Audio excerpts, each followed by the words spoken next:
Hello बच्चों, आपका फिर से स्वागत है फिजिक्स वाला प्लेटफॉर्म पर।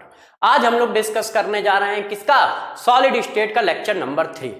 तो इसको स्टार्ट करते हैं। लास्ट क्लास में मैंने NaCl तक की बात की थी, है ना, और डेंसिटी ऑफ क्रिस्टल बताने का वादा किया था। तो चलो उसी वादे को पूरा करते हैं और डेंसिटी ऑफ क्रिस्टल बताते हैं।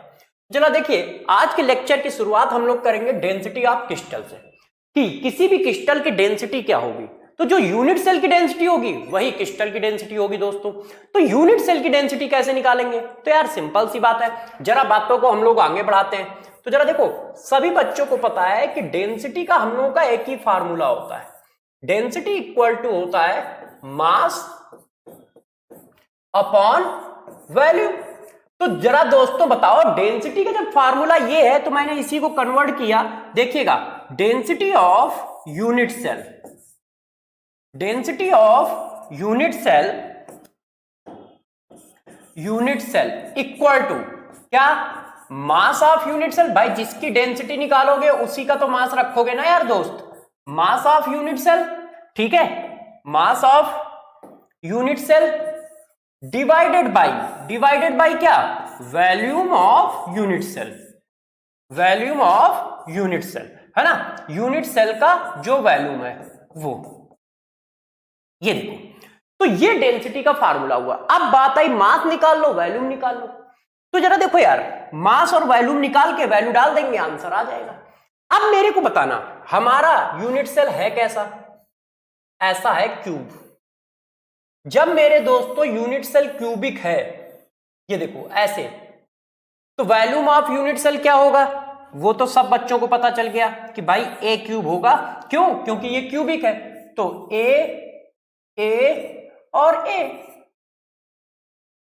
ठीक है कि नहीं? तो ए क्यूब हो गया। अब बात है मास ऑफ यूनिट सेल कैसे निकाला जाए। तो मेरे दोस्तों जरा बताइएगा, एक यूनिट सेल में कितने मॉलिक्यूल होते हैं? जब मैंने NaCl की बात की तो 4 थे, ध्यान है, कल निकाला था number of unit cell, number of formula unit in unit cell, number of formula unit. Number of formula unit क्या था? Total number of molecule present in one unit cell. एक यूनिट सेल में कितने मॉलिक्यूल प्रेजेंट होते हैं उसको Z कहते हैं। वही क्या है कि एक यूनिट सेल में कितने कितने मॉलिक्यूल प्रेजेंट है। तो गौर से मेरी बात को समझिएगा। आप सभी बच्चों को पता है कि Na मॉलिक्यूल मतलब एवोगाड्रो नंबर।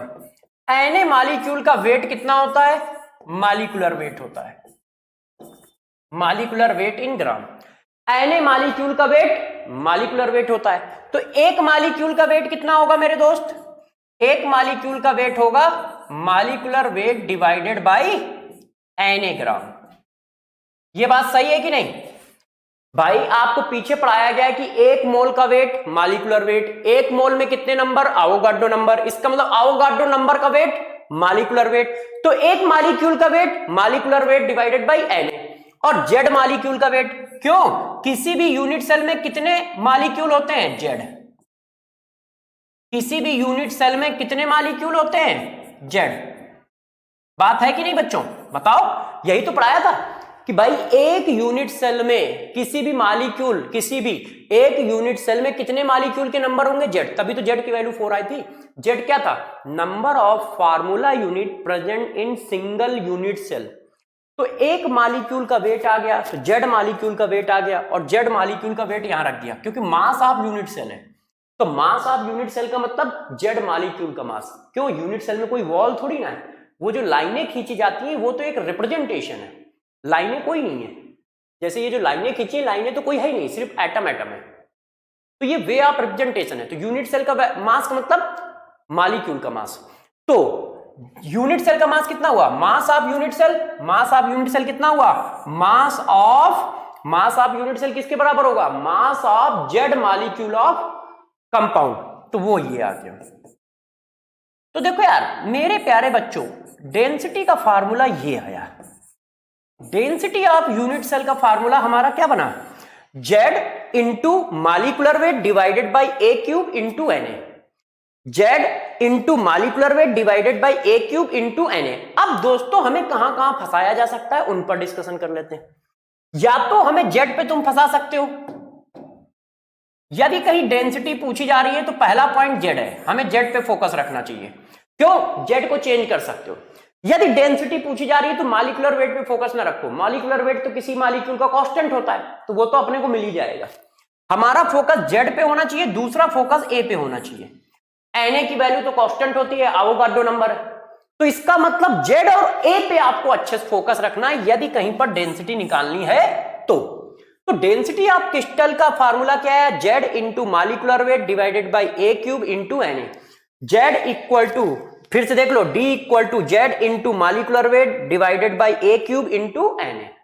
अब आपका मन कर रहा होगा सर कम से कम एक क्वेश्चन तो दे ही दो, तो जरा देखो यार, एक क्वेश्चन करते हैं। इस क्वेश्चन को गौर से समझिएगा कि क्वेश्चन क्या है, ठीक है। मैंने कहा edge length of NaCl crystal is 200 picometer, 200 picometer if तो sorry then calculate density of NaCl crystal. आपसे बस मैंने ये क्वेश्चन पूछा है, इतना सा। तो बच्चों ने कहा सर यार इसको हम 2 मिनट में कर देंगे। डेंसिटी पूछी गई है तो फार्मूला क्या है? Z into molecular weight divided by a cube into Na। अब जरा देखो, डेंसिटी पूछी जा रही है तो क्रिस्टल कौन है? NaCl। यदि NaCl का क्रिस्टल है तो NaCl के क्रिस्टल का जेड कितना होता है? 4, number of formula unit. Molecular weight NaCl का क्या होता है? 58.5। ए क्यूब कितना है? 200 पिकोमीटर है। अब यहां पर थोड़ा सा ध्यान रखना, ये हुआ ग्राम। अब इसकी यूनिट क्या रखनी है आप देख लो। यदि 10 की पावर -10 रखोगे तो ये सेंटीमीटर क्यूब हुआ, ठीक है, इंटू, क्यों? क्योंकि वहां पे यूनिट का भी खेल आएगा, तो यूनिट का जरा ध्यान रखना। किलोग्राम मीटर क्यूब दिया है, ग्राम सेंटीमीटर क्यूब दिया है, कैसा दिया है, तो यूनिट को थोड़ा सा ध्यान रखिएगा। अब आप इसको सॉल्व कर दो, आंसर आ गया। NaCl बोलते ही जेड पता चल गया, ठीक है, NaCl बोलते ही मॉलिक्यूलर वेट पता चल गया, एज लेंथ आपने दी थी, क्वेश्चन सॉल्व कर दिया। तो हमें 2 जगह पे फंसाएगा, एक जेड पे और एक एज लेंथ पे, और NaCl नाम बोलते ही जेड पता चल गया था, मैंने क्वेश्चन कर दिया। अब आगे चलते हैं। देखो यार दोस्तों, लास्ट क्लास में NaCl क्रिस्टल डिस्कस किया था, अब उसके आगे डिस्कस करते हैं बचे हुए अपने क्रिस्टल। तो अगला क्रिस्टल है CgS chloride crystal, CsCl crystal. तो CsCl क्रिस्टल कैसा होता है जरा देखो। मैंने कहा था कोई भी क्रिस्टल हो तो उसमें कितनी बातें अपने को याद होनी चाहिए। तो अपने को पता होना चाहिए सबसे पहले अरेंजमेंट क्या है। तो देखो अरेंजमेंट क्या होता है, Cl आयन जो होता है वो प्रिमिटिव यूनिट सेल पे होता है। Cl आयन का अरेंजमेंट कैसा है? प्रिमिटिव यूनिट सेल है, primitive unit cell. Primitive unit cell को ही सिंपल यूनिट सेल भी कहते हैं, सिंपल यूनिट सेल भी कहते हैं, ठीक है। मतलब Cl आयन सिर्फ कॉर्नर पे होगा, और Cs आयन मेरे दोस्त कहां होगा? Cs आयन है सेंटर ऑफ क्यूब पे, सेंटर ऑफ क्यूब, ये Cs आयन है। यहां पर, अच्छा यहां पे थोड़ा सा उल्टा लिख गया है, गौर से देखिए, ये मैं इसको थोड़ा सही कर देता हूं। जो ब्लू कलर है और रेड कलर है वो अलग अलग है, ठीक है, ये रेड कलर है, Cl ये है, इसको रेड कर दो। Cl कहां पे है? कॉर्नर पे। और Cs कहां पे है मेरे दोस्त? तो Cs हमारा है सेंटर पे, ये Cs है, उल्टा लिख गया है, ये देखिए इस तरह से। तो जरा देखो हमारे पास क्या हुआ, हमारे पास Cl आयन कहां पे है? कॉर्नर पे, तो ये Cl है, ये, और Cs आयन कहां पे है? सेंटर पे। ये CsCl का अरेंजमेंट है इस तरह से। तो सबसे पहले तो अरेंजमेंट आना चाहिए, वो पता चल गया। फिर दूसरा पॉइंट क्या होता है? Number of formula unit. अब मेरे दोस्तों जरा नंबर ऑफ फार्मूला यूनिट निकालना बताओ कि यार number of formula unit Z कैसे निकाला जाए। तो जरा गौर से मेरी बातों को समझिएगा कि नंबर ऑफ फार्मूला यूनिट कैसे निकालते हैं। डिफिनीशन तो याद है ना, total number of formula unit present in one unit cell. तो total number of formula unit present in one unit cell, तो सीएस कितने हैं, सीएस आयन कितने हैं, एक। क्यों, क्योंकि सिर्फ सेंटर पे तो है और सेंटर का कंट्रीब्यूशन 100%। सीएल कितने हैं, सीएल भी मेरे दोस्तों एक है। क्यों, सब बच्चों को पता है कि सारे कॉर्नर मिलके एक एटम बनाते हैं। तो जरा बताना, एक सीएस और एक सीएल मिलके क्या बनाएंगे, एक सीएस है, ठीक है, और एक सीएल है, ये दोनों मिलके कितने मॉलिक्यूल बना लेंगे, एक ही मॉलिक्यूल तो बना पाएंगे ऐसे। तो इसका मतलब मेरे प्यारे बच्चों, CSCl क्रिस्टल में जेड कितना होगा, 1 होगा। CSCl क्रिस्टल में, सीजियम क्लोराइड क्रिस्टल का जेड कितना होगा, 1 होगा। ठीक है, बात समझ गया कैसे किया है। अब नेक्स्ट पॉइंट, कोऑर्डिनेशन नंबर। अब मेरे दोस्तों यार कोऑर्डिनेशन नंबर की बात कर लेते हैं कि यदि कोऑर्डिनेशन नंबर पूछा जाएगा तो हम कैसे निकालेंगे। तो कोऑर्डिनेशन नंबर बताओ, सीएस कहां पे है, सेंटर पे, ध्यान है, यदि कोई सेंटर पे है तो उसका कोऑर्डिनेशन नंबर 8। सीएल कहां है, कॉर्नर पे है, मगर उसका नियरेस्ट एटम कहां है, सेंटर पे। ये लेंथ सबसे कम है, ये लेंथ कितनी है, a√3/4, तो ये लेंथ सबसे कम है और ये लेंथ सबसे कम है, तो इसकी वैल्यू भी कितनी हुई, 8। क्यों, क्योंकि एक कॉर्नर के चारों ओर 8 यूनिट सेल होते हैं। यदि एक कॉर्नर को कंसीडर कर लिया जाए ऐसे, ये देखो कॉर्नर है, तो इस कॉर्नर पे जो एटम रखा है इसके चारों ओर बेटा 8 यूनिट सेल हैं, 1 2 3 4, इसके ऊपर 5, इसके ऊपर 6, इसके ऊपर 7, इसके ऊपर 8, 4 नीचे की ओर 4 ऊपर की ओर। तो हर यूनिट सेल में एक एक कॉर्नर होगा, मतलब एक एक सेंटर होगा, और उस सेंटर पे क्या होगा, एक एक सीएस होगा। तो सीएल का कोऑर्डिनेशन नंबर भी 8 और सीएस का कोऑर्डिनेशन नंबर भी 8 आएगा। तो दोनों का कोऑर्डिनेशन नंबर कितना आएगा, 8 आएगा। ठीक है, तो CSCl क्रिस्टल में, सीजियम क्लोराइड क्रिस्टल में क्या होगा, अरेंजमेंट। सबसे पहले मैंने कहा 3 बातें याद होनी चाहिए, अरेंजमेंट, फार्मूला यूनिट और कोऑर्डिनेशन नंबर। अरेंजमेंट क्या है, सीएल आयन कहां है, कॉर्नर पे, सीएस आयन कहां है, सेंटर पे, फार्मूला यूनिट कितना है, 1, और कोऑर्डिनेशन नंबर कितना है, 8/8। अगले पे चलते हैं, नेक्स्ट देखो ZnS क्रिस्टल। दूसरा जो क्रिस्टल है NaCl के बाद जो इंपॉर्टेंट है वो बेटा ZnS क्रिस्टल है। ZnS क्रिस्टल में कौन कौन कहां कहां होता है, इस बात को जरा आप अच्छे से समझें, ठीक है, कि इसका अरेंजमेंट क्या है, इसके अरेंजमेंट पे फोकस करते। तो पहला Zn आयन, ये कहां पे है, ये जो है अल्टरनेट टेट्राहेड्रल पे होता है, alternate tetrahedral void. Alternate tetrahedral void का मतलब क्या हुआ, इसका मतलब हुआ 1/2 पार्ट ऑफ टेट्राहेड्रल वाइड, जितना भी पार्ट होगा उसमें से आधे पर है। अब सीएस आयन कहां होता है, सल्फाइड आयन, तो सल्फाइड आयन की पैकिंग है सीसीपी पैकिंग। सीसीपी पैकिंग का यूनिट सेल क्या होता है मेरे दोस्त, एफसीसी, मतलब एटम कहां होगा, एटम कॉर्नर पे होगा और फेस पे होगा। तो सल्फाइड आयन कहां होंगे, कॉर्नर पे और फेस पे। ये देखो सल्फाइड आयन लिखा है ऐसे, और सल्फाइड आयन मेरे दोस्त जरा चेक कर लीजिए कहां कहां पे है, ये देखो कॉर्नर पे है, ये सल्फाइड आयन है, कॉर्नर पे और फेस पे, कॉर्नर पे फेस पे। और Zn आयन कहां है, Zn आयन ये देखो लिखा है Zn2 positive, Zn ion silver colour से, एक ये Zn है, एक ये Zn है, एक ये Zn है, एक ये। टोटल Zn आयन कहां है, टेट्राहेड्रल वाइड। टेट्राहेड्रल वाइड कितने होते हैं मेरे दोस्त, टेट्राहेड्रल वाइड कितने होते हैं मेरे दोस्त, 8 में से 4 पे है, क्यों, अल्टरनेट फिल है, ये देखो, इस वजह से कितना है, सिर्फ 4 है, क्यों, 8 टोटल होते हैं उसमें से आधे पे है, 50% पे है, तो इसका मतलब 4 पे, इसका मतलब 4 पे है, वो ये 4 है। तो ZnS का क्रिस्टल ऐसा होता है। इसी ZnS क्रिस्टल को हम जिंक ब्लेंड क्रिस्टल भी बोलते हैं, जिंक ब्लेंड क्रिस्टल भी बोलते हैं, है ना। और इसका अरेंजमेंट कैसा है, ऐसा।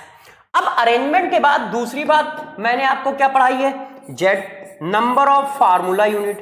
तो मेरे दोस्तों जरा नंबर ऑफ फार्मूला यूनिट निकाल के बताओ कि यार नंबर ऑफ फार्मूला यूनिट क्या होगा। तो जरा देखिए, नंबर ऑफ फार्मूला यूनिट निकालना है तो जरा बताना Zn कितने हैं, Zn कितने हैं बच्चों, 4। क्यों, क्योंकि टेट्राहेड्रल वाइड 8 होते हैं, उसमें आधे पे है तो 4 हुए। सल्फाइड आयन कितने हैं? तो सभी बच्चों को पता है कि सल्फाइड आयन 4 होंगे क्योंकि ये एफसीसी अरेंजमेंट है।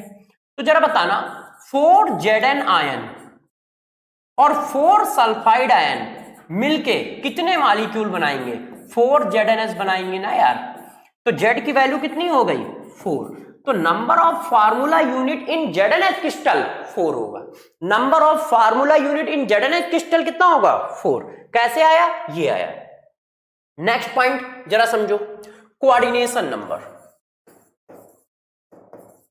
कोऑर्डिनेशन नंबर तो आप समझ गए होगे, बहुत इजी है। कैसे? Zn कहां पे है? जब Zn प्यारे बच्चों टेट्राहेड्रल वाइड पे है, किस पर है? Tetrahedral void. तो टेट्राहेड्रल वाइड का कोऑर्डिनेशन नंबर कितना होता है? सभी बच्चों को पता है 4 होता है। तो ये तो 4 हो गया। सल्फाइड कहां है? एफसीसी है, एफसीसी। तो नियरेस्ट डिस्टेंस कौन सी है? इसके सबसे नियर पे कौन सी डिस्टेंस है? तो अब मेरी बात को जरा गौर समझो, इसके सबसे नियर कौन है? इसके सबसे नियर है टेट्राहेड्रल वाइड, जिसकी डिस्टेंस कितनी है? a√3/4। सबसे नियरेस्ट एटम ये है। ये वाली डिस्टेंस क्या है? फेस डायगोनल वाली, वो है a√2/2। अब देख लो इसमें से छोटी कौन है? जो सबसे छोटी होगी वही सबसे नियरेस्ट होगी। तो ये सबसे नियरेस्ट है। तो इसका मतलब क्या हुआ? हमें सल्फाइड के लिए काउंट कौन करना पड़ेगा? Zn काउंट करना पड़ेगा। अब सल्फाइड है कॉर्नर पे, तो कॉर्नर के चारों ओर कितने यूनिट सेल? कॉर्नर देखो, ये सल्फाइड आयन है, गौर समझिएगा। इसके चारों ओर कितने यूनिट सेल? 8। 1 2 3 4। 4 ये और 4 इसके ऊपर, 5 6 7 8। अब मेरी बात को समझो, इसके चारों ओर 8 यूनिट सेल है। किसके? सल्फाइड के चारों ओर 8 यूनिट सेल में 8 कॉर्नर होंगे और 8 कॉर्नर से 8 डायगोनल जाएंगे। 8 डायगोनल जाएंगे तो 8 टेट्राहेड्रल वाइड होंगे। 8 टेट्राहेड्रल वाइड में से आधे पर एटम है, आधे पर नहीं है। तो Zn सल्फाइड का कोऑर्डिनेशन नंबर भी कितना हुआ? 4। क्यों? क्योंकि होना 8 चाहिए था, मगर हमें नंबर ऑफ एटम काउंट करने हैं, टेट्राहेड्रल वाइड नहीं काउंट करने हैं। तो नंबर ऑफ एटम उसमें से आधे पे होंगे ना, क्योंकि सभी टेट्राहेड्रल वाइड पे नहीं रखा है ना Zn, आधे पे रखा है मेरे दोस्त। तो जब 50% पे रखा है तो टोटल एक कॉर्नर के चारों ओर 8 टेट्राहेड्रल वाइड होते हैं। एक कॉर्नर के चारों ओर 8 टेट्राहेड्रल वाइड होते हैं, मगर 8 में से 4 पर रखा है तो कितना हो गया? 4। तो कोऑर्डिनेशन नंबर कितना हुआ? 4। ठीक है ना। अब यहां पर बच्चों एक क्वेश्चन आता है, काफी इंपॉर्टेंट है, कई बार पूछा जा चुका है। ठीक है, वो क्या है जरा देखिए। Diamond crystal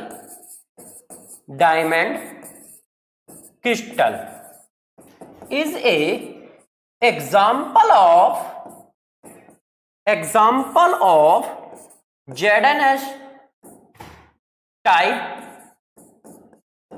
Then calculate how many carbon atom in diamond unit cell.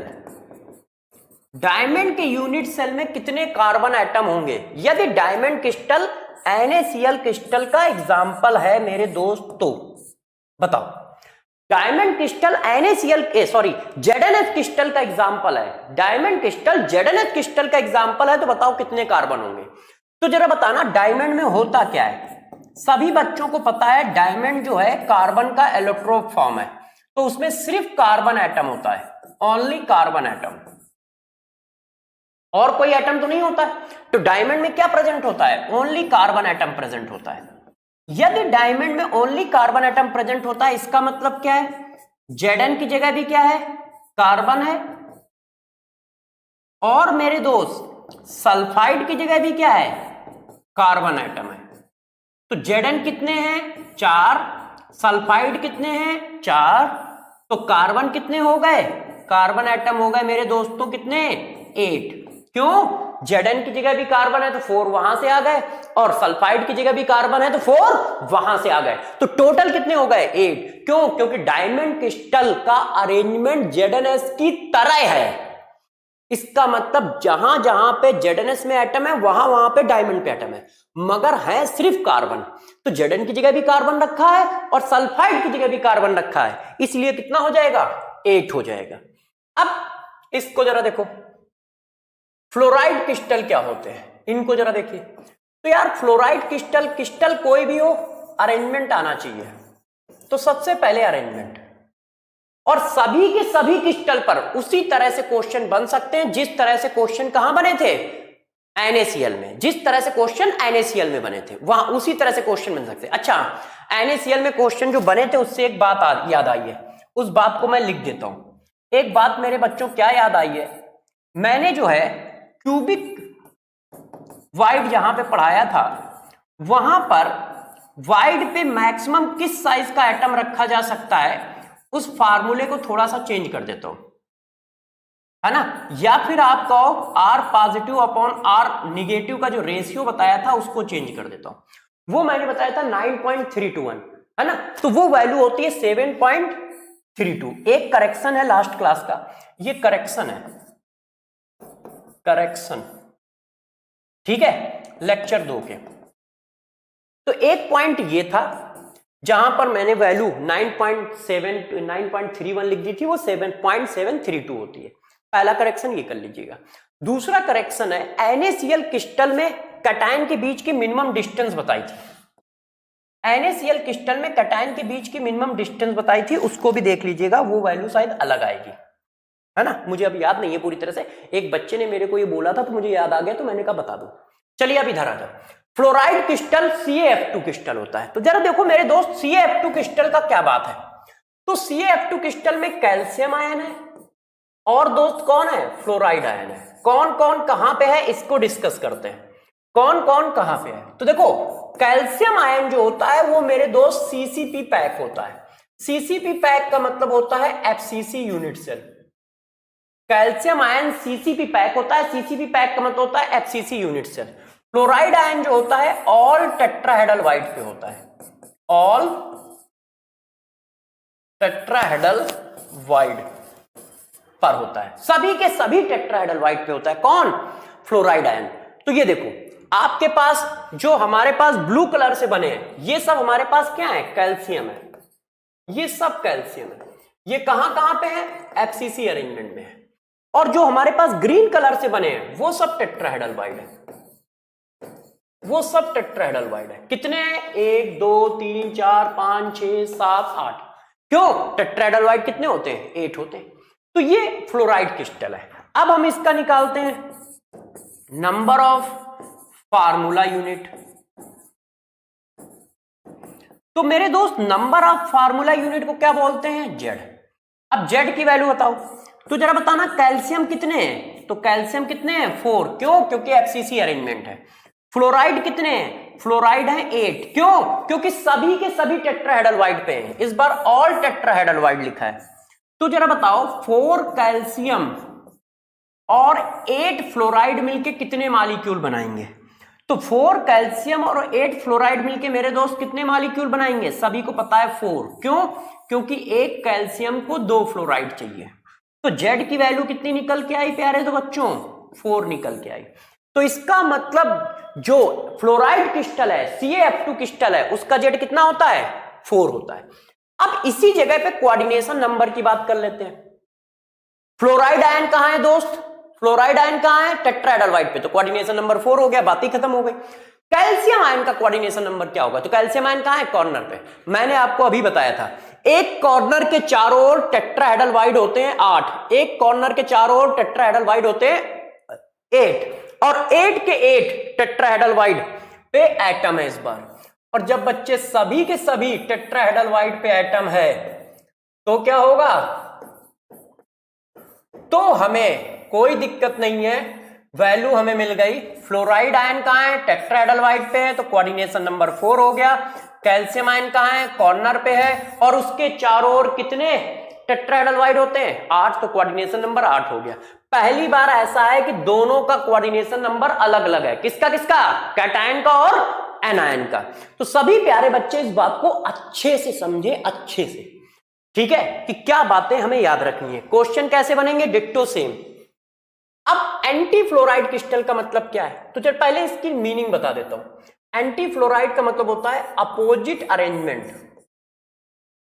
Opposite arrangement of ion, opposite arrangement of ion in crystal या unit cell, in unit cell. कैसा अपोजिट अरेंजमेंट करना है? Opposite arrangement of ion in fluoride crystal, fluoride crystal के just opposite arrangement करना है। इसी वजह से नाम है क्या? Anti fluoride. नहीं तो यहां कहीं फ्लोरीन नहीं है, ध्यान दो, कहीं पर फ्लोरीन है, ये तो सोडियम है और ये ऑक्सीजन है, तो नाम एंटी फ्लोराइड कैसे है? उसका रीजन है कि ये CaF2 का जस्ट अपोजिट अरेंजमेंट होता है। मतलब जहां पर कैटायन था, कैटायन कहां था? फेज FCC, वहां एनायन आ जाएगा, और जहां पर एनायन था वहां क्या आ जाएगा? कैटायन। ये है, इसका मतलब है एंटी फ्लोराइड। इसका मतलब यदि मैं इसके अरेंजमेंट की बात करूंगा मेरे दोस्तों, तो आप क्या लिखोगे? तो इसके अरेंजमेंट में आप क्या लिख दोगे? आप लिखोगे जहां पर कैटायन था वहां पे एनायन, मतलब ऑक्साइड आयन कहां होगा? FCC होगा। और जो हमारा सोडियम आयन है वो कहां होगा? सभी के सभी टेट्राहेड्रल पे, all tetrahedral. Just opposite arrangement हो गया ना, इसी वजह से इसका नाम एंटी फ्लोराइड है। ठीक है, अब नंबर ऑफ जेड निकाल लो, नंबर ऑफ फार्मूला यूनिट। तो मेरे दोस्तों नंबर ऑफ फार्मूला यूनिट क्या होगा? तो जब भी कहीं नंबर ऑफ फार्मूला यूनिट की बात आई तो जरा बताओ, फ्लोराइड आयन कितने हैं? 4, क्यों? क्योंकि FC है। ऑक्साइड आयन कितने हैं? 4, क्यों? क्योंकि FCC अरेंजमेंट है। सोडियम आयन कितने हैं? सभी के सभी टेट्राहेड्रल वाइड पे हैं, तो दोस्त कितने होंगे? 8। अब 8 सोडियम और 4 ऑक्साइड मिलके मेरे दोस्तों कितने फार्मूले बनेंगे? Na2O के 4 बनेंगे। क्यों? क्योंकि सबको पता है कि एक ऑक्सीजन के लिए 2 सोडियम चाहिए। तो नंबर ऑफ फार्मूला यूनिट कितना आ गया? 4 आ गया। इसमें से जरा चेक कर लो, सोडियम कहां है? सोडियम ये है ब्लू कलर के, ये सब कहां पे है? टेट्राहेड्रल वाइड पे। ये देखो 8 होंगे, 1 2 3 4 5 6 7 8। और मेरे पास वो जो ऑक्साइड है वो कहां है? FCC है। अब बात करते हैं, अब बात हम लोग करते हैं किसकी? कोऑर्डिनेशन नंबर की। तो मेरे हिसाब से कोऑर्डिनेशन नंबर डिस्कस करने में हम लोगों को बिल्कुल टेंशन नहीं होगी, क्योंकि ये कोऑर्डिनेशन नंबर हम अभी पीछे डिस्कस करके आए। ठीक है, तो क्या है? सोडियम कहां है? टेट्राहेड्रल वाइड पे है, टेट्राहेड्रल वाइड पे है तो 4। ऑक्साइड कहां है? कॉर्नर पे है, तो इसका कोऑर्डिनेशन नंबर 8। ये देखो आ गया। ठीक है कि नहीं बात? इतनी बात हो गई। तो हमने सारे के सारे क्रिस्टल पढ़ लिए, और इन सभी क्रिस्टल में उसी तरह से क्वेश्चन बन सकते हैं जिस तरह से क्वेश्चन NaCl में बने थे। तो मैंने NaCl पे क्वेश्चन कराए थे, जैसे आपको अपने आप क्या है सबके क्वेश्चन आ जाए। अब उसी तरह से क्वेश्चन, उसी तरह से सॉल्व करने का तरीका, वही पैटर्न है, बस आंसर अलग अलग आएंगे, क्योंकि हर क्रिस्टल का अरेंजमेंट अलग अलग है, इसलिए आंसर भी अलग अलग आएंगे मेरे दोस्तों। तो उनको ध्यान रखना आपका काम है। अब बात करते हैं अगले पॉइंट पे, अगले टॉपिक पे, जिसका नाम क्या है? डिफेक्ट। तो यार बताओ डिफेक्ट क्या होता है? डिफेक्ट, डिफेक्ट किसको कहते हैं? Defect of crystal. बताइए कि डिफेक्ट ऑफ क्रिस्टल क्या होता है, कैसे काम करता है। तो जरा गौर से मेरी बातों को समझिएगा, डिफेक्ट होता क्या है। ठीक है, किसी पॉइंट के अराउंड या किसी लाइन के अलोंग आयन या एटम का डिसलोकेशन डिफेक्ट बोला जाता है। किसी पॉइंट के अराउंड या किसी लाइन के अलोंग एटम या आयन का डिसलोकेशन डिफेक्ट बोला जाता है। इस बात को अभी आप नहीं समझ पाए होंगे तो थोड़ा सा समझाते हैं। जैसे देखो ये एक क्रिस्टल बना हुआ है, ध्यान दीजिएगा, NaCl, Na, ठीक है, Cl, NaCl, NaCl, Na, ये क्रिस्टल है। ठीक, अब यदि ये इस तरह से हो गया, गौर से देखिएगा, इसके दो पार्ट कर दिए। रियलिटी में तो ये होना चाहिए, ये क्या है, परफेक्ट अरेंजमेंट है। ये कैसा है, परफेक्ट अरेंजमेंट है, अरेंजमेंट, इसमें कोई डिफेक्ट नहीं है। डिफेक्ट कितने हैं, 0, कोई डिफेक्ट नहीं है, परफेक्ट अरेंजमेंट है। अब बच्चों क्या हुआ, यदि ये अरेंजमेंट ऐसा दिखने लगे, ये अरेंजमेंट कैसा दिखने लगे, ऐसा, सोडियम, ठीक है, सोडियम Cl, सोडियम Cl, ठीक है, सोडियम Cl, सोडियम। अब जरा देखो हुआ क्या है, गौर से समझिएगा, हुआ क्या है। ये एक पॉइंट था जहां पर एटम रखा था, है, अच्छा, एक ही तरह का अरेंजमेंट बनना है, और ये एक पॉइंट है जहां पर एटम रखा है।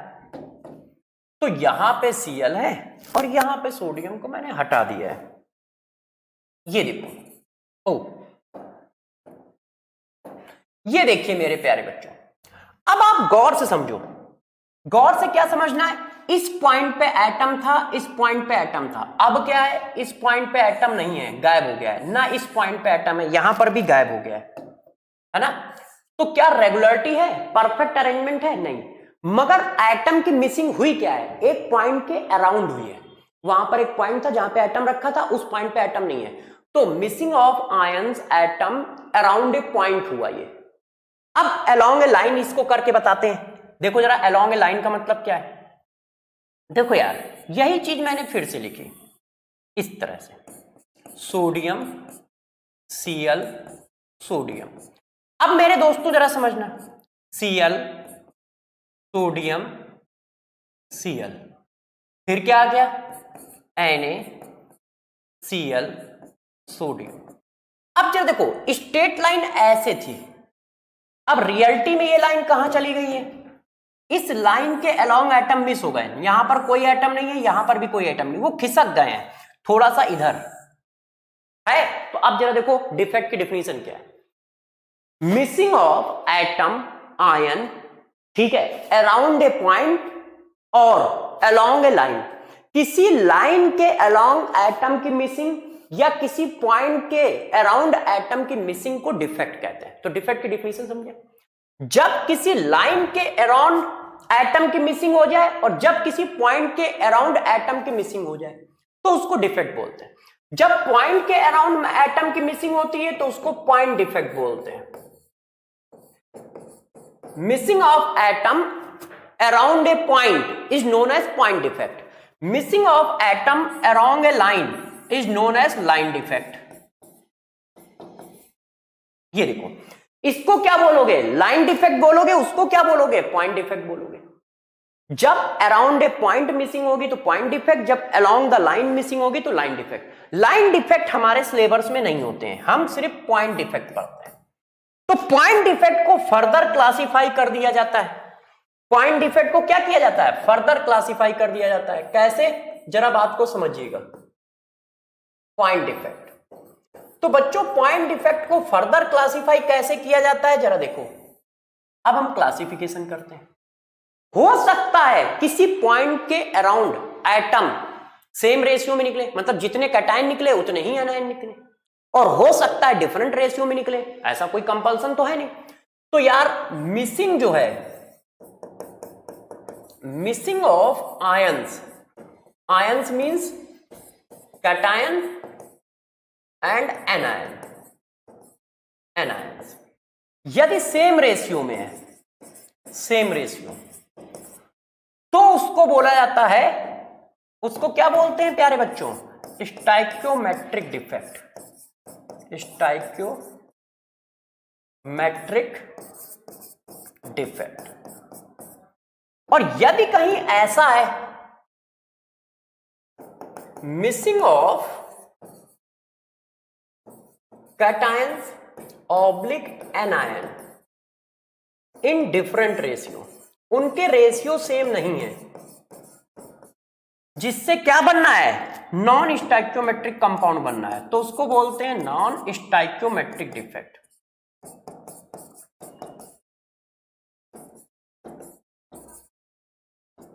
डिफेक्ट ये देखो, तो पॉइंट डिफेक्ट तो दो पार्ट में डिवाइड किया, हो सकता है जितने कैटायन जाए उतने ही एनायन जाए, तो हो गया स्टैक्योमेट्रिक डिफेक्ट, सेम रेशियो में रिमूव हो रहा है स्टैक्योमेट्रिक। हो सकता है रैंडम रिमूव हो, डिफरेंट रेशियो में रिमूव हो, तो non stoichiometric defect. Stoichiometric defect के भी दो पार्ट होते हैं। दो पार्ट कैसे, जरा समझिएगा कि ये दो पार्ट कैसे। हो सकता है सेम रेशियो में रिमूव हो मगर यूनिट सेल के बाहर चले जाएं, हो सकता है सेम रेशियो में रिमूव हो मगर यूनिट सेल के अंदर ही रहें, इंटरस्टिशियल साइड में रिमूव हो जाए, है ना। तो यूनिट सेल के बाहर चले गए तो क्या बोलते हैं, स्कॉटकी डिफेक्ट। मतलब कुछ ऐसा हो, देखो ये एक क्रिस्टल बनाया बच्चों हम लोगों ने, cation anion cation anion cation anion cation anion cation, फिर फ्रैंकल डिफेक्ट क्या होता है इसको भी समझा देता हूं, 2 मिनट में खत्म हो जाएगा, आप बस मेरी बातों को गौर से समझिएगा। Cation anion cation anion cation anion cation anion cation anion करते रहो यार। अब जरा गौर समझिए दोनों में डिफरेंसेस क्या है। सेम रेशियो में होगा मगर ऐसा हो सकता है कि यार सेम रेशियो में क्या हो, यूनिट सेल से बाहर निकल जाए, जैसे ये यहां से गायब हो गया, ये यहां से गायब हो गया, और ये कैसा आया जरा देखो, ये देखिए अब क्या है, अब मिसिंग हो गई है, यहां पर कोई एनायन नहीं है, यहां पर कोई कैटायन नहीं है, यहां पर देखो मिसिंग है, यहां पर मिसिंग है, और ये कहां चला गया है, ये मेरे दोस्तों यूनिट सेल से बाहर चला गया है। तो जब यूनिट सेल से बाहर चले जाएंगे तो स्कॉटकी। अब यही मिसिंग ऐसे होती, देखो इसी चीज की मिसिंग करानी है, ऐसे करा रहे हैं, ऐसे होती, ये देखिए ऐसे, यहां से मिस हो गया, यहां से मिस हुआ, और मिस होके आ कहां गया, जरा गौर समझिए, मिस होकर यहां आ गया, ये देखो आ गया आपका, एक प्लस एक माइनस गया, प्लस वाला ये आ गया और सपोज करो माइनस वाला ये आ गया, तो कहां पे आ गए, इंटरस्टिशियल साइड। इंटरस्टिशियल साइड क्या होती है, देखो एक तो होता है लैटिस, लैटिस जहां पर एटम का अरेंजमेंट आता है, एक होता है वाइड। लैटिस और वाइड को छोड़कर जो भी वैकेंट स्पेस हैं उनको बोला जाता है interstitial side. Irregular vacant space को इंटरस्टिशियल साइड बोलते हैं मेरे दोस्त। तो इंटरस्टिशियल साइड पे आ गया, दोनों में डिफरेंसेस समझ पाए, सेम रेशियो में निकले एटम, यूनिट सेल से बाहर निकल गए, सेम रेशियो में इंटरस्टिशियल साइड पे आ गए। तो मैंने क्या पढ़ाया, डिफेक्ट क्या होता है, पॉइंट के अराउंड एटम की मिसिंग, लाइन के अलोंग एटम की मिसिंग को डिफेक्ट कहते हैं। लाइन के अलोंग हो रहा है तो लाइन डिफेक्ट, पॉइंट के अराउंड हो रहा है तो पॉइंट डिफेक्ट। लाइन डिफेक्ट अपने सिलेबस में नहीं है, पॉइंट डिफेक्ट है। पॉइंट डिफेक्ट दो तरह से हो सकता है, सेम रेशियो में एटम निकल जाए, डिफरेंट रेशियो में एटम निकले, सेम रेशियो में निकले तो स्टैक्योमेट्रिक डिफेक्ट, डिफरेंट रेशियो में निकले तो नॉन स्टैक्योमेट्रिक डिफेक्ट।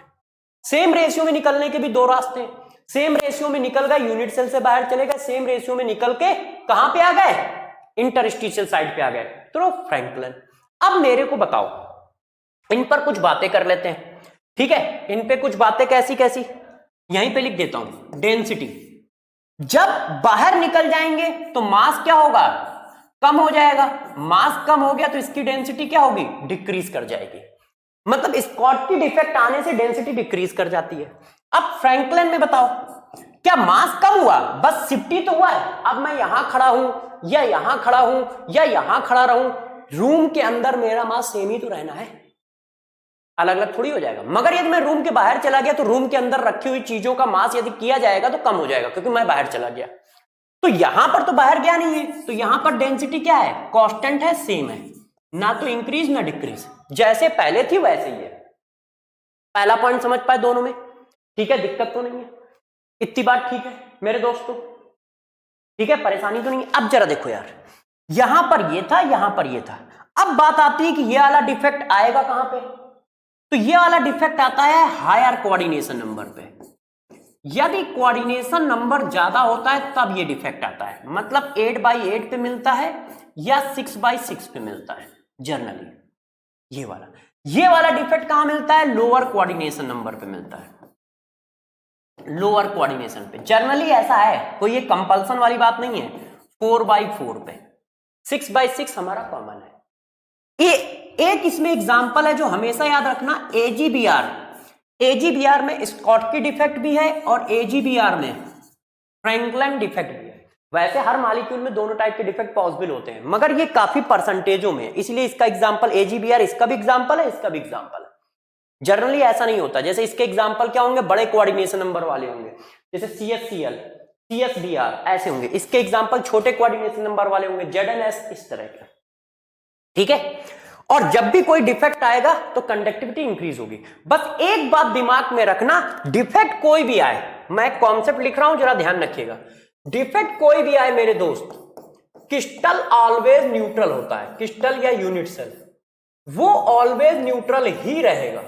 वो अपने को इस तरह से कन्वर्ट करता है कि वो इलेक्ट्रिकली न्यूट्रल होता है, उसके चार्ज में कोई डिफरेंस नहीं आता है। इतनी बात समझ गए। अब नॉन स्टोइकियोमेट्रिक डिफेक्ट में आओ। अब यदि हम इसमें चलें तो दो रास्ते हैं। क्या रास्ते भाई, सेम रेशियो में तो रिमूव नहीं हो रहे हैं, अलग अलग हो रहे हैं, तो या तो कैटायन ज्यादा हो जाएंगे या एनायन ज्यादा निकालोगे। तो अब जरा इसको डिफाइन करते हैं, गौर से समझिए। नॉन स्टोइकियोमेट्रिक,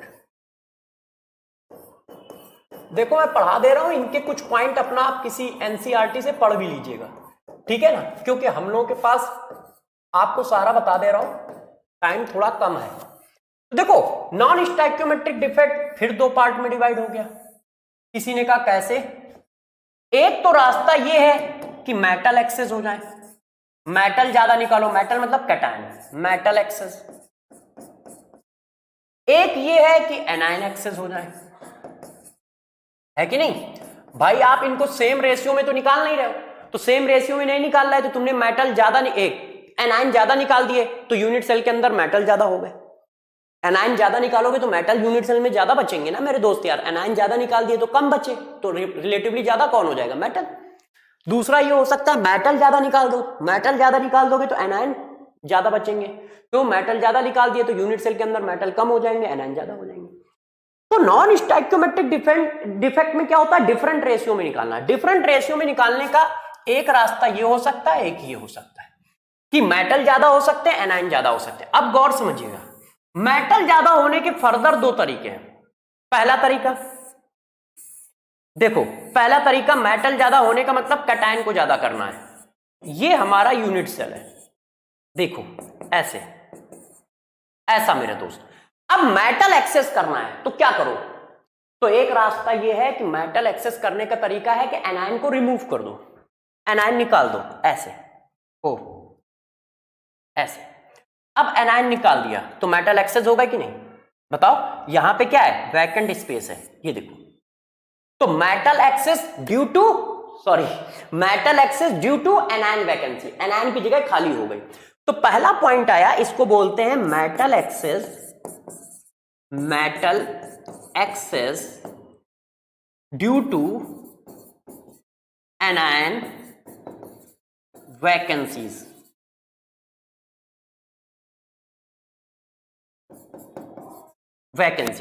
मेटल एक्सेस हुआ है क्योंकि एनायन वैकेंसीज है। फिर आप चिल्ला के अभी बता के आए थे कि क्रिस्टल न्यूट्रल रहेगा, तो ये क्रिस्टल न्यूट्रल कहां है, तो उसकी जगह क्या आ जाएगा, इलेक्ट्रॉन आ जाएगा। ये देखो, उसकी जगह दोस्त क्या आ जाएगा, इलेक्ट्रॉन आ जाएगा, क्योंकि चार्ज तो बराबर ही रखना है ना। जहां पर इलेक्ट्रॉन आता है उसी को बोलते हैं एफ सेंटर, और एफ सेंटर जो होता है वो कलर के लिए रिस्पॉन्सिबल होता है। एफ सेंटर जो होता है वो कलर के लिए रिस्पॉन्सिबल होता है। तो मेटल एक्सेस करने का एक तरीका था क्या, एनायन को बाहर निकाल दो तो मेटल एक्सेस हो गया। तो किसी ने कहा सर दूसरा तरीका और भी तो है। मैंने कहा क्या यार दोस्त, उसने कहा एक मेटल बाहर से बुला लो, भाई एनायन को निकाल सकते हो तो एक्सेस हो गया। एक दूसरा भी तो रास्ता है, मेटल को बाहर से बुला लो, और मेटल को बाहर से बुलाया यहां रख दिया, ये देखो। अब मेटल को बाहर से बुला के जब यहां रख दोगे तो भी तो मेटल एक्सेस हो गए, मगर दोस्तों टेंशन हो गई, मेटल एक्सेस करने के चक्कर में चार्ज इनबैलेंस हो गया, और चार्ज हमेशा कांस्टेंट मतलब क्रिस्टल न्यूट्रल होना चाहिए चाहे जो डिफेक्ट चल रहा हो। तो इसके साथ साथ एक इलेक्ट्रॉन भी बाहर से आ जाएगा, ऐसा। इसको क्या बोलते हैं, इसको बोलते हैं मेटल एक्सेस। तुमने मेटल कैसे एक्सेस किया, metal excess due to metal in interstitial side. आपने क्या किया, मेटल एक्सेस किया, मगर कैसे किया, मेटल को इंटरस्टिशियल साइड पर रखकर, इंटरस्टिशियल साइड है कि नहीं दोस्तों? तभी तो मेटल एक्सेस आया यार, बात सही है कि नहीं? तो जरा देखो, अब बात करते हैं थोड़ा पॉइंट डेंसिटी की। इसमें बताओ जरा डेंसिटी कैसी रहेगी? सेम। किसी ने कहा सर डेंसिटी सेम क्यों रहेगी? हमने कहा बताओ, इलेक्ट्रॉन का मास तो हम कंसीडर नहीं करते और इलेक्ट्रॉन निकला है, सॉरी डेंसिटी क्या हो गई? डिक्रीज हो गई, क्योंकि एनायन निकला है ना? एनायन निकल गया, एनायन का मास तो होता है, एनायन निकल गया, उसकी जगह आया कौन? इलेक्ट्रॉन। इलेक्ट्रॉन के मास को कंसीडर नहीं करते, तो डेंसिटी क्या हो गई? डिक्रीज हो गई। इसमें एकलौता यही एक एग्जांपल है जिसमें डेंसिटी इंक्रीज होती है, नहीं तो इंक्रीज किसी में नहीं होती। क्यों? कैटायन बाहर से बुला लाए हो, और कैटायन बाहर से बुला लाओगे तो डेंसिटी क्या हो जाएगी? इंक्रीज। डेंसिटी क्या हो जाएगी दोस्त? इंक्रीज। क्यों? क्योंकि तुम कैटायन बाहर से बुला लाए हो। एकलौता यही होता है जिसमें डेंसिटी इंक्रीज होती है, नहीं तो देखो इसमें डेंसिटी डिक्रीज हुई, इसमें सेम रही, इसमें डिक्रीज हुई, इसमें इंक्रीज हुई, और किसी में इंक्रीज नहीं होती। अब ये किसके सिमिलर है? वो किसके सिमिलर? आप देखो यहां से कुछ चीजें गई हैं, जब चीजें गई हैं तो ये सिमिलर किसके है? स्कॉटकी डिफेक्ट के है। ये सिमिलर है स्कॉटकी डिफेक्ट। ये किसके सिमिलर है? चीजें इंटरस्टिशियल साइड पे आई हैं, इसी वजह से ये वाला जो सिमिलर होता है वो सिमिलर होता है फ्रैंकलिन के। ठीक है? इसके अब एनायन एक्सेस करने के कितने तरीके हैं? तो अगले पेज पे चले चलते हैं। तो देखो दोस्त, एनायन एक्सेस करने के अंदर कितनी बातें आएंगी? तो जब मेटल एक्सेस करने के दो तरीके थे, तो एनायन एक्सेस करने के भी दो ही तरीके होंगे। कैसे कैसे? या तो एनायन को हम क्या करें, एनायन को क्या करें, एनायन एक्सेस करना है तो कैटायन को बाहर निकाल दो। जब एनायन को एक्सेस करना है तो कैटायन को बाहर निकाल दो। जैसे ही तुम कैटायन को बाहर निकालोगे एनायन ज्यादा हो जाएंगे, है कि नहीं दोस्त? तो बच्चों ने कहा सर बाहर निकाल दो कैटायन को, ऐसी क्या बात है? तो मैंने बाहर निकाल दिया, ये देखो ऐसे। अब प्रॉब्लम क्रिएट क्या हुई? जो इलेक्ट्रॉन होते हैं दोस्त, जो इलेक्ट्रॉन होते हैं वो तो निकलते हैं, मिल जाते हैं। जरा बताओ, यहां पे प्लस चार्ज इनबैलेंस हो गया ना। अब प्लस चार्ज को बैलेंस करने के लिए क्या लाओगे? प्लस चार्ज को बैलेंस करने के लिए क्या लाओगे? प्रोटॉन। प्रोटॉन तो निकलता ही नहीं है। प्रोटॉन तो तभी निकलेगा जब एटम क्या हो, अपनी आइडेंटिटी को लॉस करे, मतलब डिस्ट्रॉय हो जाए, है ना? तो यार अब कैसे चार्ज बैलेंस होगा? केस यहां फंस गया। यदि हम कैटायन को बाहर निकाल देते हैं और कैटायन कम हो जाएंगे तो एनायन अपने आप एक्सेस हो जाएंगे। तो बताओ यार वो बैलेंस कैसे होगा? तो पहले इसका नाम क्या रखते हैं? इसका नाम रखते हैं anion excess due to cation vacancy. Cation vacancy. मगर मेरे दोस्तों इस नाम को हम पसंद नहीं करते हैं। नाम मेटल के रिस्पेक्ट में ही हमेशा रखे जाते हैं, इसीलिए इसको नाम दिया जाता है मेटल डिफिशियंसी। मेटल में डिफिशियंसी है ड्यू टू एनायन एक्सेस। इस चीज को ऐसे बोला जाता है, बात वही है मगर बोलते ऐसे हैं। मेटल के रिस्पेक्ट में सबका नॉमेनक्लेचर करते हैं, तो मेटल के रिस्पेक्ट में नॉमेनक्लेचर करते हैं, इसलिए इसी चीज को ऐसे लिख देते हैं, metal deficiency due to anion excess. Anion ज्यादा है इसलिए मेटल कम है। ठीक है? अब ये बात तो बताओ कि यार इसका चार्ज कैसे बैलेंस करें? तो दोस्तों जरा गौर से समझना, इस पर न्यूमेरिकल क्वेश्चन आते हैं, ये इंपॉर्टेंट होता है, गौर समझना। कोई एक मेटल अपने चार्ज को बढ़ा देगा ऐसे, अब चार्ज बैलेंस हो गया। कोई एक मेटल अपने चार्ज को बढ़ा देगा ऐसे, तो इसकी डेंसिटी क्या हो गई? डेंसिटी डिक्रीज हो गई, क्योंकि तुमने क्या किया है? मेटल को बाहर निकाल दिया है और किया क्या है? चार्ज को बढ़ा दिया है। ठीक है, बात समझ पाए? अब दूसरा रास्ता क्या था? दूसरा रास्ता यहां क्या था? चेक करो, जो कैटायन था वो इंटरस्टिशियल साइड पे आ जाए। कैटायन इंटरस्टिशियल साइड पे आया तो कैटायन एक्सेस हो गए। Cation excess due to cation interstitial site, मतलब metal excess due to metal in interstitial site. इसी तरह से दूसरा रास्ता हो सकता है anion excess due to anion interstitial site. मगर इंटरस्टिशियल साइड जो होते हैं बहुत छोटे होते हैं, वो एनायन बहुत बड़ा होता है। तो मैथमेटिकली तो पॉसिबल है कि हाँ भाई एनायन एक्सेस करने के दो तरीके हैं, कैटायन को बाहर निकाल दो तो एनायन एक्सेस होगा, या बाहर से कोई कैटायन अंदर ले आओ। मगर एक्सपेरिमेंटली अभी तक ऐसा कोई एग्जांपल नहीं देखा गया कि एनायन बाहर से आकर इंटरस्टिशियल साइड पे रुके। तो इस तरह का कोई डिफेक्ट नहीं होता है। ठीक है, इसमें एक ही डिफेक्ट होता है। ये वाला डिफेक्ट इंपॉर्टेंट क्यों है? क्योंकि इस पर क्वेश्चन आता है, न्यूमेरिकल क्वेश्चन। तो ये डिफेक्ट इंपॉर्टेंट है। कैसा क्वेश्चन आता है? ऐसा क्वेश्चन आता है, ठीक है। फाइंड आउट, ठीक है, find out number of Fe double positive and Fe triple positive ion in Fe 0.95O। Fe 0.95O में double positive ion, triple positive ion कितने हैं ये निकालना। वो इसी डिफेक्ट का एग्जांपल है। ये जितने भी इस टाइप के मॉलिक्यूल आप पढ़ते हो ये सब इसी डिफेक्ट की वजह से। अब ऐसा क्वेश्चन किया कैसे जाए? तो दोस्तों यार ऐसा क्वेश्चन बहुत इजी होता है, इसमें करना कुछ नहीं है। डिफेक्ट का कोई भी क्वेश्चन हो जो न्यूमेरिकल है, डिफेक्ट का कोई भी क्वेश्चन हो जो न्यूमेरिकल है, एक ही कॉन्सेप्ट से सॉल्व होता है। डिफेक्ट होने के बाद भी यूनिट सेल न्यूट्रल रहेगा, डिफेक्ट होने के बाद भी यूनिट सेल न्यूट्रल रहेगा, बस यही कॉन्सेप्ट है। डिफेक्ट का कोई भी क्वेश्चन हो, कुछ भी पूछा जाए, ध्यान रखिएगा मेरे दोस्तों, एक ही कॉन्सेप्ट लगाइएगा न्यूमेरिकल क्वेश्चन में कि डिफेक्ट होने के बाद भी यूनिट सेल न्यूट्रल होता है, तो उसको बस न्यूट्रल कर दो, अपने आप जो कुछ पूछा जाएगा सब आ जाएगा। अब इसको न्यूट्रल करो। न्यूट्रल करने का मतलब क्या है? पॉजिटिव चार्ज बराबर होगा किसके? निगेटिव चार्ज के। क्यों? डिफेक्ट होने के बाद भी क्रिस्टल न्यूट्रल रहता है, तो पॉजिटिव चार्ज लिख दो, निगेटिव चार्ज लिख दो, आंसर आ गया। अब जरा मेरे दोस्तों बताओ, पॉजिटिव चार्ज कितना, निगेटिव चार्ज कितना?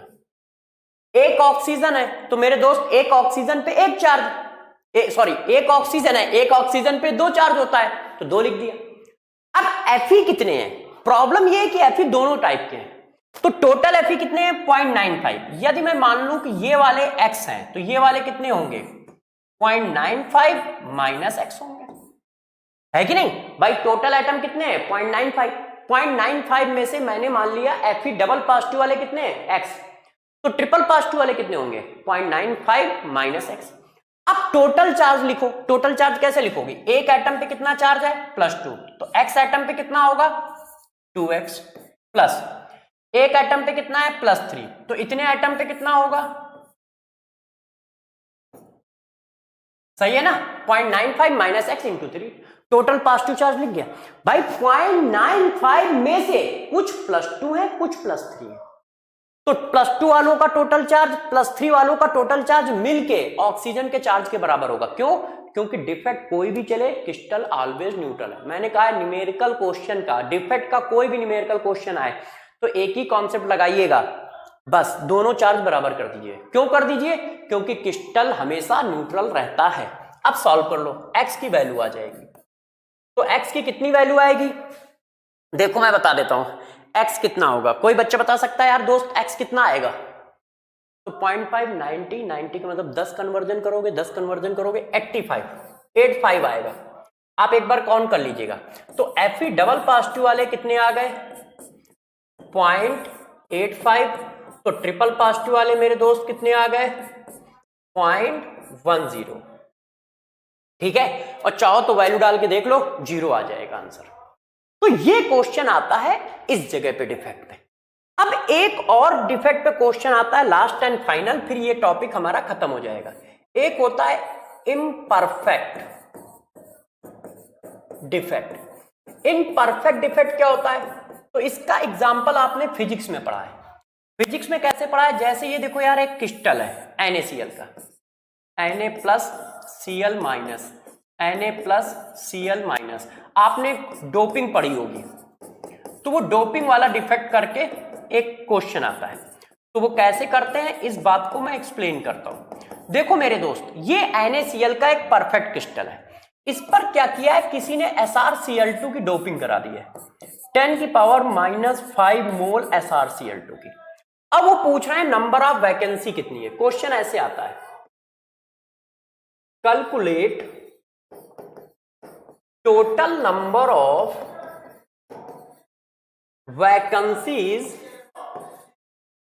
Vacancies generate vacancy present in NaCl crystal if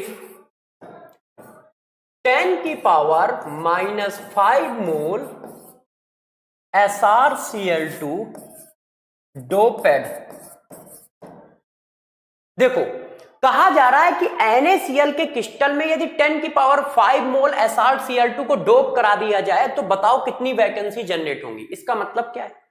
इसका मतलब है कटायन को कटायन से रिप्लेस कर दो या एनायन को एनायन से रिप्लेस कर दो। डोपिंग का मतलब आप फिलहाल इतना समझिए, क्या कटायन को कटायन से रिप्लेस करना है, एनायन को एनायन से रिप्लेस करना है। उसके बाद कितनी वैकेंसी मतलब खाली जगह जनरेट हो रही है, ये बताओ। तो गौर से समझिएगा इस कॉन्सेप्ट को, जो बताने जा रहा हूं समझो। Cl को Cl से रिप्लेस करोगे क्योंकि यहां पर एनायन कौन है? Cl। यहां पर भी एनायन कौन है? Cl। तो Cl को Cl से रिप्लेस करोगे कोई फर्क पड़ेगा? नहीं। मगर सोडियम को Sr से रिप्लेस करोगे तो फर्क पड़ेगा। क्यों? क्योंकि एक सोडियम पे एक चार्ज है, दो सोडियम पे दो चार्ज आएंगे। Sr पे अकेले कितना चार्ज है? दो। तो जब तो दो सोडियम हटाओगे तब आप दो सोडियम को रिप्लेस करेगा कौन? एक Sr। ऐसा क्यों? क्योंकि क्रिस्टल तभी तो न्यूट्रल हो पाएगा। मैंने आपको पढ़ाया है डिफेक्ट का कैसा भी न्यूमेरिकल क्वेश्चन हो एक ही कॉन्सेप्ट से सॉल्व होता है, उसको न्यूट्रल रखना है। अब बताओ इसको न्यूट्रल रखने का क्या तरीका है? एक ही तरीका है कि सोडियम हटाओ दो, ये हटाया ये हटाया, सोडियम हटाए हमने दो। देखो बच्चों ऐसे दो सोडियम हटा दिए, एक यहां से एक यहां से, मगर Sr कितने लाएंगे? सिर्फ एक। क्यों? तभी तो चार्ज बैलेंस होगा। और ये क्रिएट हो गई क्या? वैकेंसी। ये आ गई वैकेंसीज। ऐसे ही बहुत सारी वैकेंसी आएंगी। तो वो ये पूछ रहा है कि कितनी वैकेंसी जनरेट होंगी जब 10 की पावर -5 मोल Sr रिप्लेस करेंगे। तो गौर से ध्यान दो कि वैकेंसी कितनी जनरेट होती है। देखो कॉन्सेप्ट है number of vacancies equal to होती है, कितनी वैकेंसी जनरेट होती है? चार्ज डिफरेंस चार्ज डिफरेंस पर एक्सचेंज। गौर समझिए, कितनी वैकेंसी जनरेट होंगी? जितना चार्ज डिफरेंस होगा पर एक्सचेंज, जितना चार्ज डिफरेंस होगा उतनी वैकेंसी जनरेट होंगी एक एक्सचेंज में। अब बताओ मेरे दोस्तों चार्ज का कितना डिफरेंस है? यहां पर दो चार्ज है, यहां पर एक चार्ज है, चार्ज का डिफरेंस कितना है? एक। मतलब एक एक्सचेंज में एक वैकेंसी जनरेट हो रही है। नंबर ऑफ वैकेंसीज 1 पर एक्सचेंज, यही तो हुआ। एक बार एक्सचेंज करोगे तो एक वैकेंसी जनरेट होगी। और हमें कितने एक्सचेंज करने पड़ेंगे? Sr कितने हैं भाई? Sr डबल पॉजिटिव हमारे पास 10 की पावर 5 मोल है। ये देखो तो 10 की पावर -5 मोल Sr डबल पॉजिटिव है, तो 10 की पावर 5 मोल Sr यहां जाएंगे और जितने Sr जाएंगे उतनी ही वैकेंसी जनरेट होंगी क्योंकि डिफरेंस कितना है? एक एक्सचेंज में एक का डिफरेंस है। कितनी वैकेंसी जनरेट होंगी पर एक्सचेंज? जितना चार्ज का डिफरेंस होगा। यदि ये 3 होता और ये 1 होता तो 2 वैकेंसी जनरेट होती पर एक्सचेंज। तो बताओ कितनी वैकेंसी जनरेट होंगी? 10 की पावर -5 मोल वैकेंसी। ये आंसर आ गया। ऐसा कैसे हुआ समझ पाए भाई? एक एक्सचेंज में एक वैकेंसी जनरेट होगी, 100 एक्सचेंज में 100 वैकेंसी जनरेट होंगी। 10 की पावर -5 मोल एक्सचेंज करोगे 10 की पावर -5 मोल वैकेंसी जनरेट होगी। आगे करोगे कैसे? न्यूट्रल से। तो इनपरफेक्ट क्रिस्टल में इस तरह का डिफेक्ट पूछा जाता है, ठीक है, इम्परफेक्ट डिफेक्ट में। तो ये न्यूमेरिकल क्वेश्चन आता है, इस तरह से आपको करना होता है। तो यार मेरे दोस्तों अब मैंने पूरा खत्म कर लिया। अच्छा ये तो मैंने पढ़ा ही दिया है, इसकी स्लाइड को हटा देता हूं। सारा सॉलिड स्टेट पढ़ा दिया है। अब सिर्फ दोस्तों क्वेश्चन करने रह गए हैं जो बच्चे कुछ हैं। तो चलिए क्वेश्चन कर लेते हैं, ठीक है। देखो यार इस क्वेश्चन को देखो दोस्त, lithium has a BCC structure, ठीक है, डेंसिटी आपको इतनी दी है, देखो डी दिया है। It atomic mass of lithium is this, atomic mass भी दिया है। Calculate edge length of lithium, Na की वैल्यू भी दी है। तो यार दोस्तों D इक्वल टू होता है Z इंटू मॉलिक्यूलर वेट, ठीक है, अपॉन A³ इंटू Na। अब ये सिंगल एटम है तो सिंगल एटम का Z इंटू एटॉमिक वेट हो जाएगा, है कि नहीं, अपॉन A³ इंटू Na। अब मेरे को बताइएगा स्ट्रक्चर कैसा है? BCC है। यदि बीसीसी स्ट्रक्चर है तो उसमें कितने एटम होते हैं? 2। भाई जेड क्या था? कितने मॉलिक्यूल यूनिट सेल के अंदर है। अब यदि एटम का बना हुआ है तो कितने एटम यूनिट सेल के अंदर है? वो कितने हैं? 2। तो जेड की वैल्यू डाल दी 2। एटॉमिक वेट कितना है? 6.94। ए क्यूब की वैल्यू निकालनी है। Na कितना है? 6.02 इंटू 10⁻23। डी की वैल्यू कितनी है? 530। अब जरा यूनिट का ध्यान रखें, किलो कैलोरी किलोग्राम पर मीटर क्यूब। अब ये ग्राम है और ये क्या है? किलोग्राम है, तो टेंशन होगी ना, ये तो ग्राम में लिखा है ना मेरे दोस्त, तो यूनिट सेम होनी चाहिए। इसका मतलब इसको 10⁻³ से मल्टीप्लाई कर लो। अब ये भी क्या हो गया? ग्राम हो गया। तो यूनिट का थोड़ा सा ध्यान रखिएगा। अब ए की वैल्यू किस में आएगी? मीटर क्यूब में आएगी, पिकोमीटर में नहीं आ रही है। क्यों? क्योंकि यहां मीटर लिखा है। अब ए की वैल्यू मीटर में आएगी, इसको पिकोमीटर बना लीजिएगा। पिकोमीटर बनाने के लिए 10⁻12 का मल्टीप्लाई कर दीजिएगा, कैलकुलेशन कर लीजिएगा, आंसर आ जाएगा। सब फंडा लगा दिया है, बात समझ पाए? लिथियम बीसीसी है तो जेड मिल गया, डेंसिटी दे दी है, एटॉमिक मास दे दिया है, एज लेंथ पूछ रहा है, बस फार्मूला डाल दिया। यूनिट का ध्यान रखें थोड़ा सा। Next, ionic radius of cation and anion, radius दी है, पूछ रहा है कोऑर्डिनेशन नंबर बताओ। ये मैंने पढ़ा रखा है, क्या? Radius of cation upon anion. ये क्या बताता है? कौन कहां होगा, उससे कोऑर्डिनेशन नंबर भी आ जाएगा। ये अब इसको डिवाइड कर लो यार दोस्त, तो 10 की पावर चला गया, ये लगभग कितना आया? 98 का डबल करोगे तो 98 का डबल 196 आता है, और ये 81, तो डबल से कुछ कम है ना? तो मेरे दोस्तों बताओ यार कितना आएगा डिवाइड करके। अब इतना बड़ा काम मेरे से ना कराओ, डिवीजन अपना कर लो। अब देखो डिवाइड करने पर, अब मैं कॉन्सेप्ट सब बता देता हूं। यह डिवाइड करने पर ये आया तो कोऑर्डिनेशन नंबर 3। क्यों? क्योंकि ये किस वाइड की रेडियस है? ये ट्रायंगुलर वाइड की रेडियस है। यदि वैल्यू ये आई 22 तो कोऑर्डिनेशन नंबर 4। क्यों? क्योंकि ये टेट्राहेड्रल वाइड की रेडियस है। यदि वैल्यू ये आती है 414 तो कोऑर्डिनेशन नंबर 6, ये क्या है? ऑक्टाहेड्रल का है। और यदि वैल्यू ये आती है 732 तो कोऑर्डिनेशन नंबर 8, क्योंकि ये क्यूबिक वाइड की रेडियस निकल के आई थी। अब जिसके नियरेस्ट आंसर आए वही आंसर हो जाएगा। तो आई थिंक जैसा लिखा है तो ये डबल से थोड़ा सा कम है, और डबल से थोड़ा सा कम है तो वैल्यू ये आने के चांसेस है ना? तो मेरे हिसाब से कोऑर्डिनेशन नंबर 6 वाला आंसर होगा, मगर डिवाइड करके देख लेना किसके पास की वैल्यू आ रही है। बात समझ पाए क्वेश्चन को कैसे किया? ये मैंने आपको पीछे ही पढ़ाया था कि रेडियस रेशियो ये बताता है कौन कहां होगा, और कोऑर्डिनेशन नंबर तो बताता ही बताता है। Next, in calcium fluoride having the fluoride structure the coordination number of calcium ion and fluoride ion. अब जरा देखो, जब तक अरेंजमेंट याद नहीं होगा तब तक ये क्वेश्चन नहीं आएगा, है कि नहीं? अब बताओ CaF2 में कौन कौन कहां कहां होता है? तो कैल्शियम आयन कहां होता है? ये होता है FCC। ये कहां होता है? टेट्राहेड्रल वाइड पे, सभी के सभी टेट्राहेड्रल वाइड पे। ध्यान है कि ये सभी के सभी टेट्राहेड्रल वाइड पे। अब दोस्तों जैसे ही तुम जान गए कि ये सभी के सभी टेट्राहेड्रल वाइड पे होता है ऑल, वैसे ही तुम्हें पता चल गया कि फ्लोराइड आयन का कोऑर्डिनेशन नंबर 4 होगा।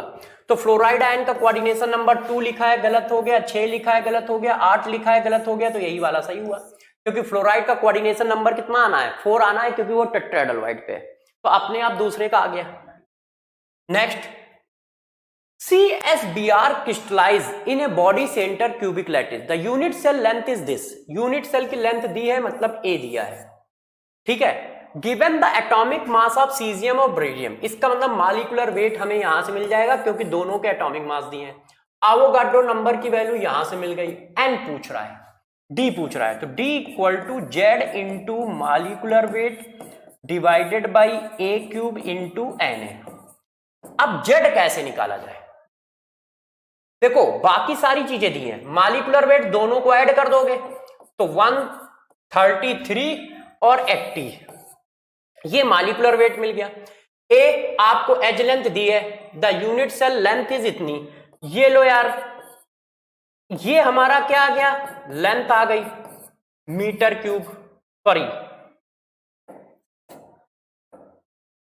10⁻⁶ सेंटीमीटर क्यूब। Na की वैल्यू तुमने दोस्तों ये डाल दी। अब प्यारे बच्चों ये बताओ, और ये ग्राम है, अब प्यारे बच्चों ये बताओ जेड कहां से आएगा।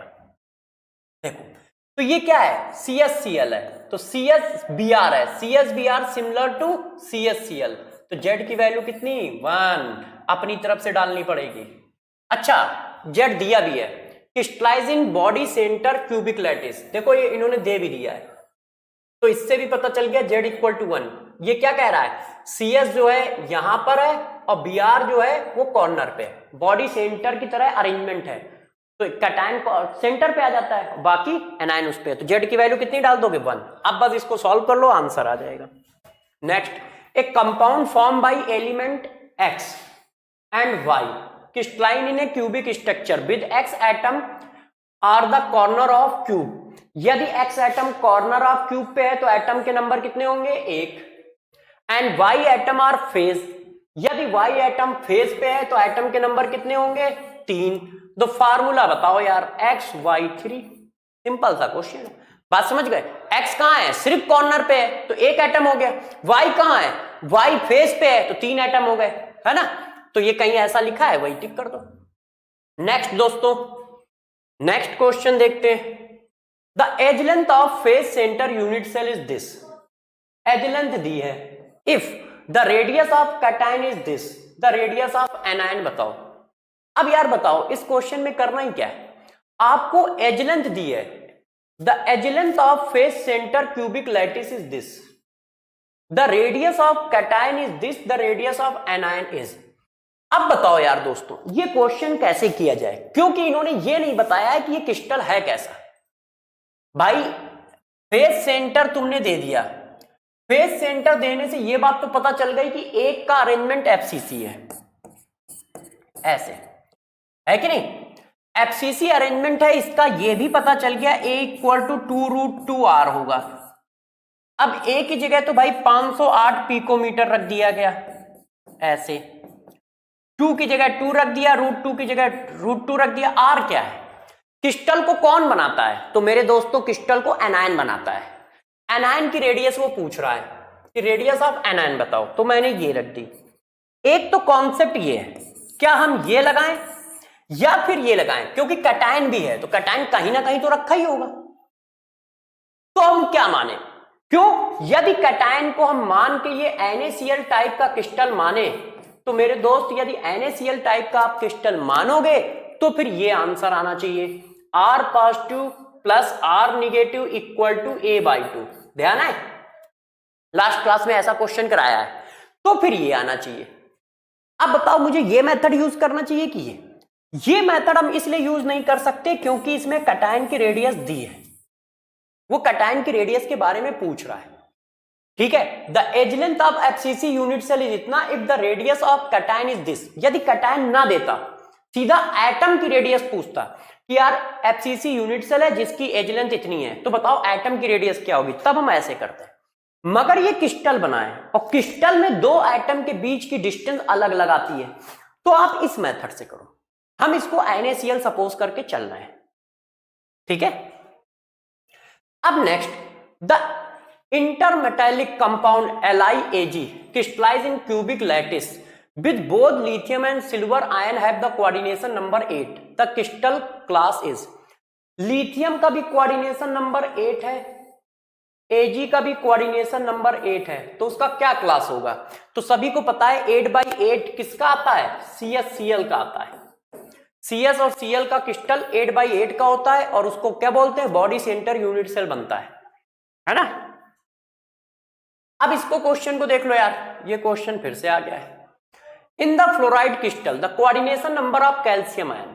अब कैल्शियम आयन कहां होता है, कैल्शियम आयन FCC अरेंजमेंट होता है, फ्लोराइड क्रिस्टल ध्यान है ना CaF2, इसीलिए मैंने कहा था क्रिस्टल का अरेंजमेंट, कोऑर्डिनेशन नंबर ये सब याद होना चाहिए क्योंकि इस पर खूब क्वेश्चन आते हैं। देखो कोऑर्डिनेशन नंबर पूछ रहा है, FCC अरेंजमेंट होता है, तो FCC अरेंजमेंट होने की वजह से 8 कोऑर्डिनेशन नंबर आएगा। क्यों, क्योंकि इसके चारों ओर क्या है, टेट्राहेड्रल और एक कॉर्नर के चारों ओर 8 टेट्राहेड्रल होते हैं, तो हमारा आंसर ये बन जाएगा।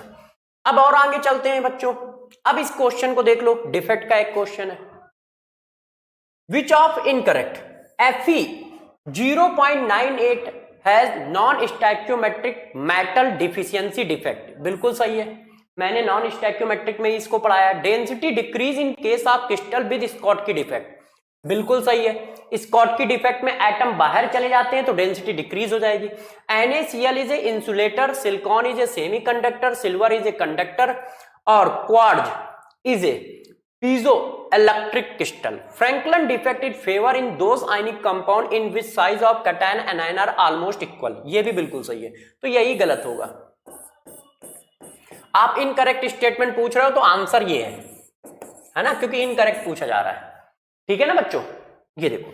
अब यार इतने सारे क्वेश्चन करा दिए हैं, तो नेक्स्ट क्लास में हम लोग इन्हीं के आगे की बात करेंगे। ठीक है, तो सभी बच्चों से एक ही रिक्वेस्ट है कि जी जान लगा के पढ़ाई करें, ठीक, और ज्यादा से ज्यादा क्वेश्चन की प्रैक्टिस करें और ज्यादा से ज्यादा थ्योरी को पढ़ें।